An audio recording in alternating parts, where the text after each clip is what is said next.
அவருடைய வல்லமையும் அதிகாரத்தையும் நாம் பெற்றுக்கொண்டிருக்கிறோம். எதன் மீது அப்படின்னா, பிசாசின் மீது, நோயின் மீது, இல்லாமையின் மீது, இயலாமையின் மீது, தரித்திரத்தின் மீது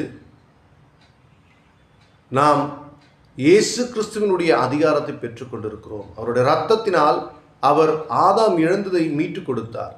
அந்த அதிகாரம் இப்பொழுது நமது கையில் இருக்கிறது. அந்த அதிகாரத்தை கொண்டு நாம் இப்பொழுது வல்லமையாய் பிசாசை விரட்டவும், நோய்களை குணமாக்கவும், தரித்திரங்களை நீக்கவும் கிறிஸ்து இயேசுவை அறிவிக்க வேண்டிய நாட்களுக்குள்ளாய் நாம் இருக்கிறோம். தேவன் நம்மிடத்தில் கேட்டுக்கொண்ட மிகப்பெரிய ஒரு வேண்டுதல்னே சொல்லலாம். என்ன வேண்டுதலாக இருக்கும்? யாராவது கெஸ் பண்ணுங்க. அவர் நம்மக்கிட்ட கேட்டது ஒன்றே ஒன்று தான், உலகெல்லாம் சென்று நற்செய்தி அறிவியுங்கள். நாம் இன்று அப்படி செய்கிறோமா? சற்று சிந்திப்போம். நம்முடைய குடும்பம், நம்முடைய வாழ்க்கை, நம்முடைய பொருளாதாரம் என்று வாழ்கிறோமா?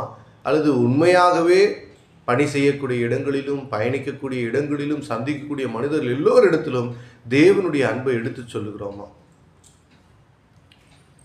எலியா கருத்தோடு ஜெபம் செய்தார். கருத்தோடு என்பதற்கு அர்த்தத்தை நேற்றுதான் அறிந்து கொண்டேன்.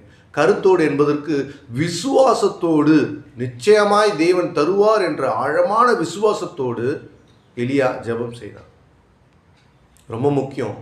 எலியா என்னை போல பாடுள்ள மனுஷன், நம்மை போல பாடுள்ள மனுஷன். அப்படி ஒரு பாடுள்ள மனுஷனாய், எல்லா மனித உபத்திரவங்களுக்கு மத்தியில் இருந்த ஒரு மனுஷனாய் அவன் இருந்திருந்தும் கூட கருத்தாய் ஜெபம் செய்தான். கர்த்தரை விசுவசிப்பதில் வைராக்கியம் இருந்தான். எலியா ஜெபிச்சா மழை நின்று போகுது. எலியா ஜெபிச்சா மழை கொட்டுன்னு கொட்டுது.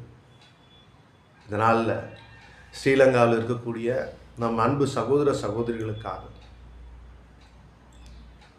இந்த மழையினால் அநேகர் உயிரிழந்திருக்கு.